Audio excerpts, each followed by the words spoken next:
So, hey everyone, thanks so much for tuning in to the Michigan Reviews podcast. I'm here today with our special guest, Eric Veal Jr. And Eric, do you want to introduce yourself for our listeners? Yes, so my name is Eric Veal Jr. I'm a senior studying political science as well as education with a minor in public policy. I'm from Chicago, born and raised, but I'm a Wolverine just as much as anyone else. And you're the CSG president. Yes, I get the great honor and privilege to serve this year.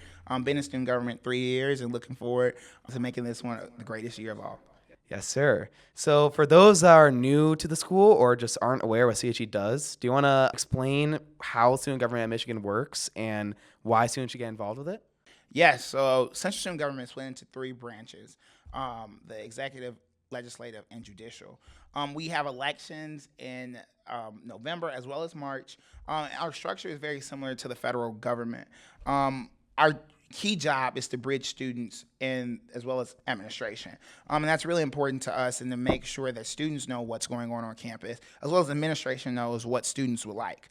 And kind of our motto this year, and I hope for years to come, is students should know across this campus that student government is their conduit for change, advocacy, and support. And so that's really important to the work we do and grounds kind of everything that we do, from programming to advocacy work to, just making sure students understand how important it is to enjoy their experience here while they're here.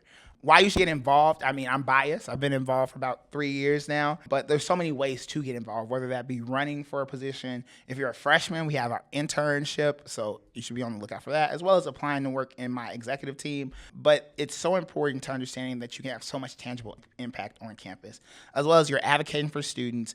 And not only that, you can think about the vision and direction of our university for years to come. So, how was the election process for you? Yes. You running. I want to hear all about it. Yeah. So I got the opportunity to first work on a campaign for student government when I was a freshman. I remember the lessons I learned when I started there, and then pivoting to my sophomore year running again.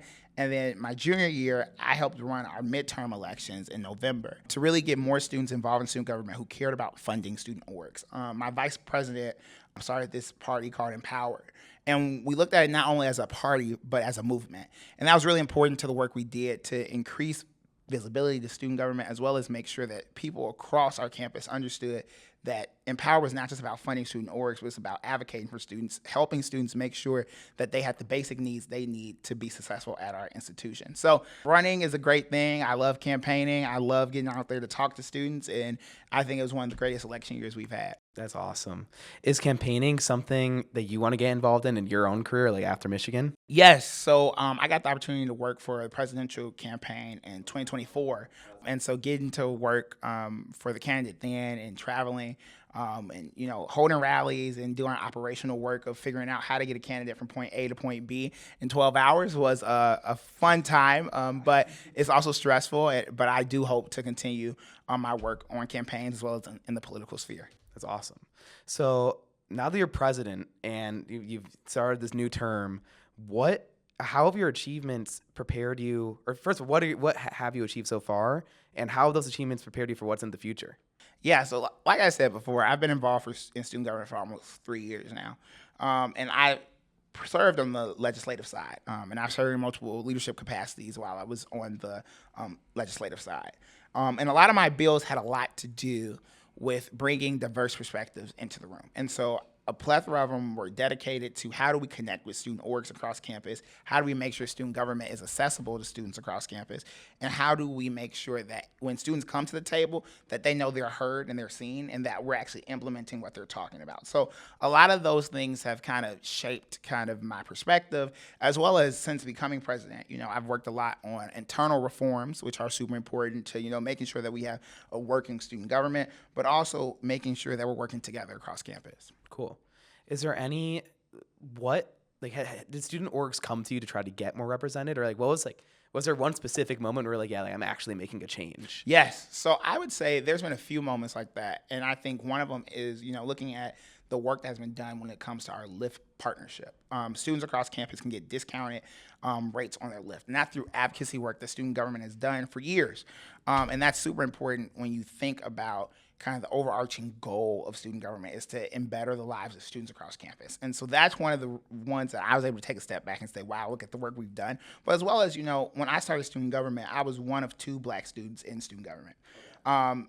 Following, me being in student government, trying to make it a more inclusive place, we have seen an uptick in Black students as well as other demographics also. And that's super important to us in making sure that our student government is reflective of students. That's excellent. That's fantastic. So to pivot a little bit, so you're on the committee to pick the new president of Michigan. So how has that process been? That's got to be exciting. Yes, it was a very exciting ask when the regents came to me and said, look, I think they said, we want you to be on the search committee. We want you to bring student perspective, student voice into the room. I was honored. It's an honor when you get the opportunity to think about the vision of our university for years to come. When you think about how amazing that is and how you are setting the pace and the cadence for academia across the world, it really sets in. You think about how important it is. And for me personally, I'm looking for a candidate, and I think it's imperative, a candidate that is student-centered, a candidate that has immense character, a candidate that doesn't only believe in leaders and best, but embodies it in everything they do and the decision processes that they make. So that's what I'm looking for, and that's what I'm looking forward to bringing to our campus. Awesome. Is there any, how's the progress on that going? Can you give us any insight? Yes. So I would say check your emails. There will be updates coming out very often. It should be something hopefully coming soon, actually, to kind of let the university community know about the criteria to be a University of Michigan president. But not only that, there's a search site that you can actually put in names that you think would be great leaders of our institution, and those will go to the search committee. So really engage in that search website, and that will give you and unlock a lot of opportunities to get engaged with student government. That's fantastic. And so we talked about this a little bit earlier, but how do you think being student body president has prepared you for your career in the future? Yeah. Getting the opportunity to build relationships with people. I think the biggest thing that I have tried to impart to all of our team across student government is it's all about building relationships. For so long, so many people felt that student government was very transactional. Student government will go to you and say, hey, we're doing this event. We want to partner with you here. You partner, and then that's all you hear from them. That's not our philosophy. Our philosophy is we want to go to student orgs. We're going to them, we're having conversations, and we're building out relationships. Because when you build out relationships, when you go to them and say, hey, I got this initiative, I'm more inclined to want to help you and want to be a part. So that's why we want to build relationships. We also want to make sure that the advocacy work we're doing is reflective of what students want to hear. I've been in meetings this past week and even today with student leaders across campus, and talking to them and hearing what they want has been different than what my predecessors have said. And really hearing how, the wants and needs of students across campus evolve over time. And so making sure that all the things that we want to get done are aligned with the things that students need and want is super important to us. And so I think really learning from overarchingly the opportunities I've had in student government really influenced the work that I want to do and the work I've gotten to do. That's awesome. Is there one relationship or that's just surprised you or really change how you view the student body? Yes.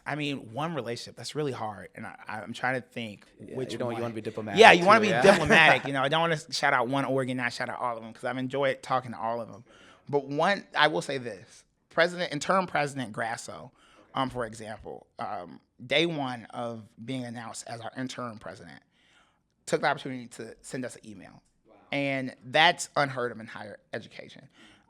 For an interim president to reach out to the student government before he reaches out to certain units, before he reaches out to some of his, key advisors, to reach out to us and say, hey, I want to meet with you and want to hear from students is amazing. And I think that's a relationship that, in the past has not been as strong with student governments to the president. And I also say to the regents. The regents have been great partners with us this year and have talked to us about how we want to work together and how can we make sure that we are looking to the future and making sure that the world is looking to us as leaders and best. That's amazing. So you said you're interested in doing campaigning after you graduate. So what does the next 5 years look like for you after you're gone? Yeah, the next 5 years, I'm trying to make it through this year first. Yeah. Let's start there. But post graduating, I plan to either return to Chicago or go to DC. I want to work in politics, whether that be public or private sector, and really work to better the lives of people. And I think there's so much work that I can do through policy, and through making sure that people are advocated for is so important to me. And it has been something I've done my whole life. When I was younger, I worked with Governor Pritzker back in Illinois on education reform, and getting to see the levers of policy move in the state side, and then through opportunities like my internships, I've gotten to go to DC and look at policy work on the private and public side of things. And so, the world is my oyster, and like I say, there's a Michigan difference for sure.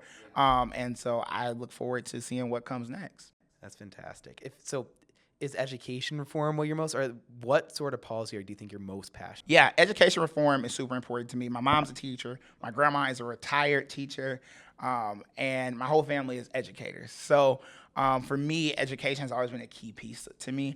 And working with Governor Pritzker as well as the Illinois State Board of Education back at home gave me kind of foundation for policy. And so going into the classroom now, and I taught today, actually I teach at Huron School. I teach AP government class twice a week right now, and getting the opportunity to really talk to students is really amazing, and I've enjoyed that opportunity. But really want to do more of the policy side of things, but also remembering that having the actual clinical experiences is so fundamental to making good policy.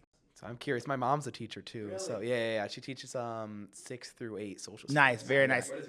My mom teaches special ed 7th grade instructional math, and so she's been. So actually, fun fact. Shout out to my mom, who will be here for Parents Weekend. I'll always shout out to her.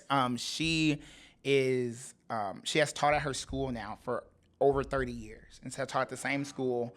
Has always taught special education because she thinks it's so important. And so, for me, growing up and seeing that has really influenced my decision. Awesome. So then, what if you're the president? What do you think needs to be changed about our current education system? Yeah, I mean, our current education system. There's a a lot of things I think I would hit on.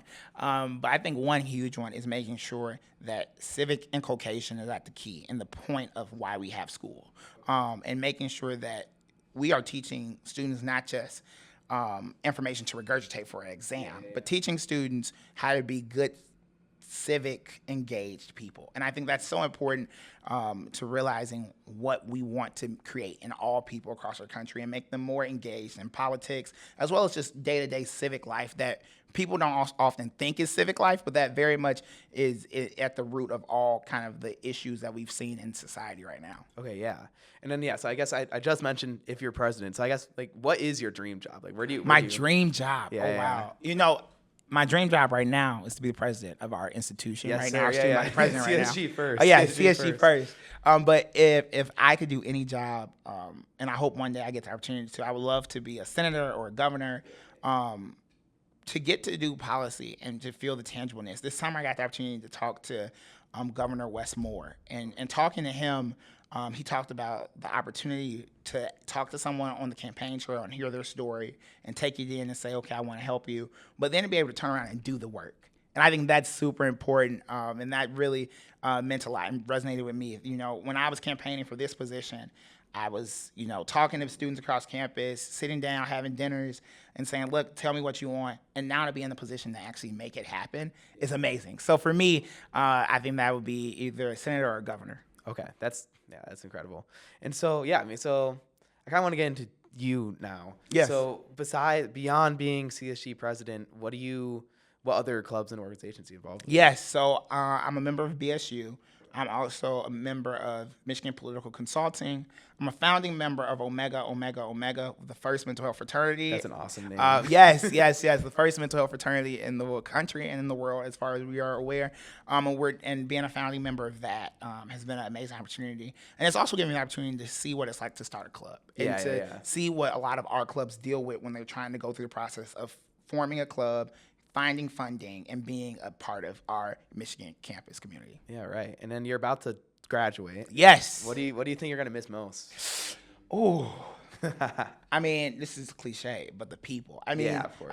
like I said earlier, there is a Michigan difference. And I visited a lot of institutions. I talked to my peers across the Big Ten and our other academic aligned schools. And, you know, I talk to my friends and I hear about what goes on their campus. And don't get me wrong, we have some incidences too on Yeah, of ours. course. But I listen and I know the Michigan community is so amazing and is so full of so much rich diversity and just the way we think that I enjoy that the most. And I think I'm going to miss being surrounded by only Michigan people. But I'm going to embrace, you know, having the opportunity to meet other people from other institutions and other people's thought processes. So we'll see how it goes. But I'm excited for that. But I will miss the people, as well as shout out to Frida Potitoes. I will miss that very much. Yeah, I was actually about to get into, do you have any like tips for new freshmen or anything Yes. in Ann Arbor? Yes, new freshman, Frida Potitoes. I had a coffee chat with a freshman last night, and we went to Frida Potitoes. Shout out to any freshman who wants to talk about student government. You know, we can most definitely shoot me an email. Love to talk to you.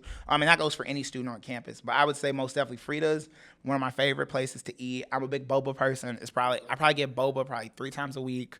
So I would most definitely say boba. Share tea is my personal favorite.